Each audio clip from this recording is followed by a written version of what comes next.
আসসালামু আলাইকুম। তো আজকে আমরা ইজি ফিবোনাচ্চি প্রবলেমটা সলভ করার চেষ্টা করব। তো এটা খুবই সিম্পল একটা প্রবলেম, খুবই সিম্পল। তো এখানে যেটা বলছে, প্রথমে একটা এন নাম্বার দেবে এবং এন নাম্বারটার ফিবোনাচ্চি সিকোয়েন্সটা প্রিন্ট করতে হবে।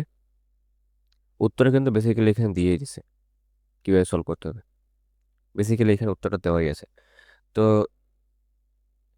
এখানে বলছে, এইটাই বলে দিয়েছে যে in order to create the Fibonacci sequence use the following function. একেবারে সিম্পল একটা কোশ্চেন। আর এর কনস্ট্যান্ট আছে 1 থেকে 45 পর্যন্ত। আর এখানে ফিবোনাচি সিকোয়েন্সটা প্রিন্ট করতে হবে। আর স্পেস দিয়ে, স্পেস মাঝখানে স্পেস দিয়ে প্রিন্ট করতে হবে। হ্যাঁ, তো ফিবোনাচি সিকোয়েন্সটা কি আসলে? এটা মূলত এইখানে এইখানে দেওয়া আছে, এই লিঙ্কটা দেওয়া আছে। তো এইখান থেকে দেখে নিতে পারেন যে এটা ফিবোনাচি সিকোয়েন্সটা আসলে কি। আর আমি আসলে অল্প একটু বুঝিয়ে দিচ্ছি। ফিবোনাচি সিকোয়েন্সটা হলো যে কারেন্ট যোগফলটা হবে পূর্বের দুটি সংখ্যার যোগফলের সমান। কারেন্ট সংখ্যাটা হবে পূর্বের দুটি সংখ্যার যোগফলের সমান। যেমন এইখানে অনটা অনটা পূর্বের দুটি সংখ্যা 0 1-এর সমান। 0 1-এর যোগফলের সমান। তারপরে এই টুটা হলো যে পূর্বের দুটি সংখ্যা অন আর অনের যোগফলের সমান। আর এই থ্রিটা হলো যে পূর্বের দুটি সংখ্যা অন আর টু এর যোগফলের সমান। ফাইভটা হলো পূর্বের দুটি সংখ্যা থ্রি টু এর যোগফলের সমান। এবং এইট হলো ফাইভ আর থ্রি এর যোগফলের সমান। আবার এরপরে যখন হবে ফাইভ আর এইটের যোগফলের সমান হবে 13। এরপরে সংখ্যাটা হতো 13। তো যাই হোক, তো এই প্রবলেমটা আমরা সলভ করা শুরু করি। খুবই অল্প সময়ের মধ্যে সলভ হয়ে যাবে। তো প্রবলেমটা পিএস করে নিয়ে যাই।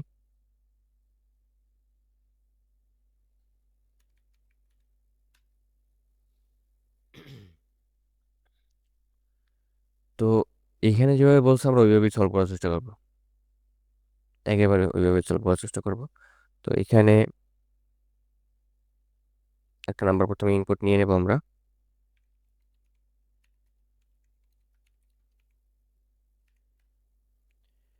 ইনপুট নিলাম। এরপরে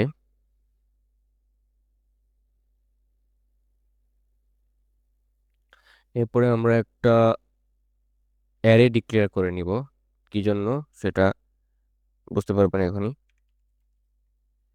ফিবোনাচ্চি নামে একটা ফিবো নামে একটা ফিবোনাচ্চি নামে একটা অ্যারে ডিক্লেয়ার করে নিলাম এখানে, যেটার টোটাল নাম্বার হবে n, যেটা ইনপুট নিলাম। তো এরপরে এরপরে এখানে যেটা দেওয়া আছে সূত্রটা, ওইটাই আমরা ইউজ করবো। টোটালি ওইটা নিয়ে আসি এখানে।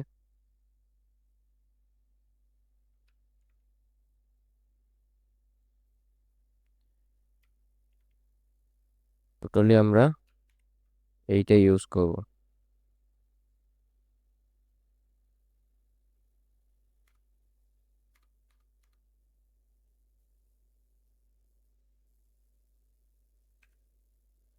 ওকে, টোটালি এইটা কপি পেস্ট করবো একেবারে সরাসরি।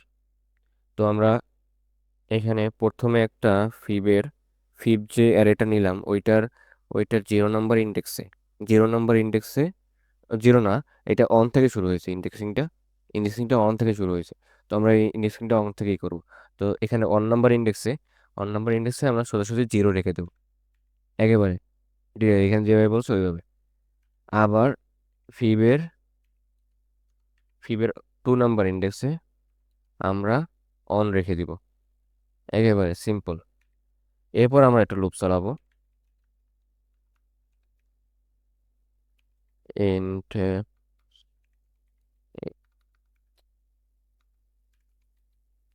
ইন্ট আই ইকুয়াল টু, আমরা যেহেতু 2 পর্যন্ত করা শেষ, কাজ কিন্তু আমাদের 2 পর্যন্ত করা শেষ। ফিবোনাচি অন নাম্বার ইন্ডেক্সে আমরা 0 রাখছি, 2 নাম্বার ইন্ডেক্সে আমরা অন রাখছি।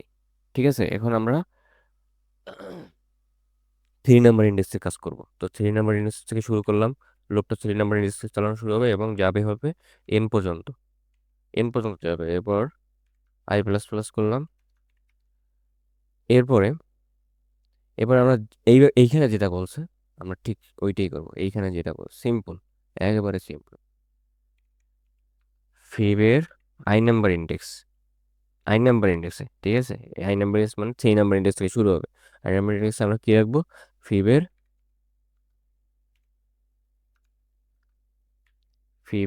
i-1 অর্থাৎ আই হলো 3 নাম্বার ইন্ডেক্স থেকে শুরু হবে, i-1 2 নাম্বার ইন্ডেক্স থেকে শুরু হবে। ওকে, প্লাস যেহেতু দুইটা সংখ্যার যোগফল, পূর্বে দুটো সংখ্যার যোগফল, তো একটা হলো যে i-1 মানে আগের সংখ্যাটা, এবং i-2, এবার যেখানে বলছে i-2 অর্থাৎ আগের আগের সংখ্যাটা, এই দুইটি সংখ্যার যোগফল হবে কারেন্ট সংখ্যাটা, অর্থাৎ এখানে 3 নম্বর ইন্ডেক্সে বসে যাবে i-1 ও প্লাস i-2। ওকে, এরপরে কাজ কিন্তু সম্পূর্ণ হয়ে গেছে। এরপর আমরা আবার লুপটা চালাবো প্রিন্ট করার জন্য।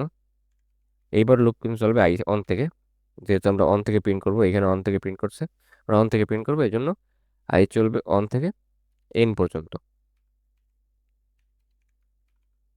আই থেকে অন পর্যন্ত, এন পর্যন্ত চলবে, এবং আই প্লাস প্লাস করার পরে আমরা সি আউট করে দিব ফিবের আই নাম্বার ইন্ডেক্সটা, আর একটা স্পেস দিয়ে দেব।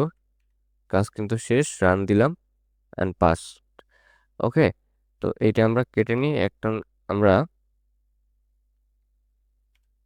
এইটা যদি সাবমিট করি,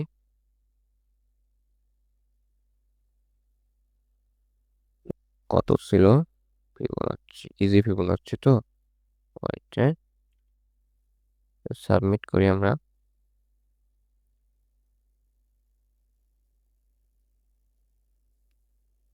অলরেডি আমার সলভ করা শেষ, অ্যাকসেপ্টেড হয়ে গেছে। তো এই ছিল প্রবলেমটা, খুবই সিম্পল একটা অ্যাপ্রোচ ছিল। কোনো ধরনের কোনো জটিল কিছু করার দরকার নেই, যেটা আর কি এখানে কোশ্চেন সম্পূর্ণ বলে গেছে উত্তরটা।